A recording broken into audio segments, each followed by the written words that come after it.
A to Z tasty কিটচেনলৈ স্বাগত জনাই আজি ৰেচিপি লৈ আহিছোঁ অমিতা ফুলৰ ভাজি। তাৰ বাবে মই অলপমান অমিতাৰ ফুল ভালকৈ চাফা কৰি লৈছোঁ, গছৰ পৰা ছিঙি আনিছোঁ। তাৰপিছতে আলু অলপ সৰু সৰুকৈ কাটি লৈছোঁ। তাৰপিছতে পাঁচফোৰণ অলপমান কেইটামান পাঁচফোৰণ লৈছোঁ আৰু দুটা শুকান জলকীয়া লৈছোঁ।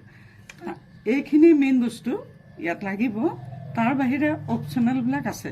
এই অমিতাৰ ফুল ডায়েবেটিছ ৰোগীৰ কাৰণে উত্তম খাদ্য। গতিকে এই ৰেচিপিটো কেনেকৈ বনাওঁ সম্পূৰ্ণ নিৰামিষ ধৰণে চাবৰ কাৰণে বোলো ভিডিঅ'টোৰ মাজলৈ সোমাই যাওঁ। এতিয়া গেছটো জ্বলালোঁ, কেৰাহী এটা ইয়াতে পাতি দিলোঁ। কেৰাহী পাতি দি ইয়াতে এই অমিতাৰ ফুলখিনি দি দিলোঁ। ইয়াতে অকণমান পানী দি সামান্য চেনাবলৈ দিম। খালি অকণমান মানে অমিতাৰ ফুল অকণমান তিতিকিয়া লাগে, সেইটো কাৰণে বহুতে হয়তো ভাল নাপাবও পাৰে। মই এনেই নিদিওঁৱেই, ভাজিয়ে দিওঁ, এনেকৈ হেৰি নকৰোঁৱেই পানীত, কিন্তু পদ্ধতি হিচাপে মই দেখুৱাইছোঁ। এয়া চাওক, ইতিমধ্যে অকণমান সামান্য উতল আহিলে। এতিয়া মই কি কৰোঁ, এইখিনি লাহেকৈ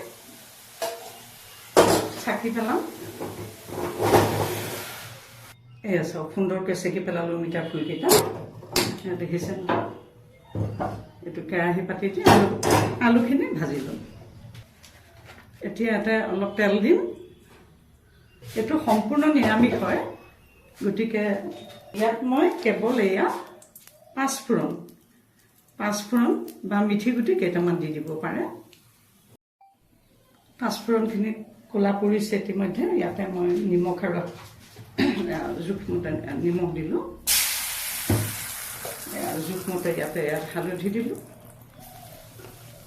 ইয়াতে আলুখিনি কেৱল পেলাই দিলোঁ। সম্পূৰ্ণ নিৰামিষকৈ বনাইছোঁ। এইটো সকলোৱে খাব পাৰে।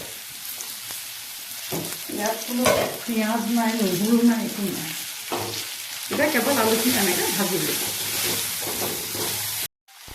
পদ্ধতিটো জানিবৰ কাৰণে ভিডিঅ'টো পহিলাৰ পৰা শেষলৈকে চাব, কেনেকৈ এই ভাজিটো মই বনাওঁ।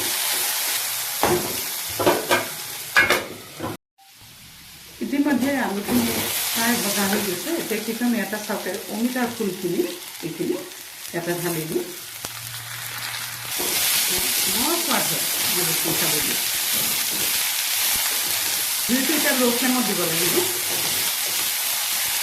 ল' ফ্লেমত দিছোঁ। মাত্ৰ 2 মিনিটমান সময় লৰাই দিম। এয়া চাওক, ইতিমধ্যে সুন্দৰকৈ অমিতা ফুলৰ ভাজি প্ৰস্তুত হৈ গৈছে।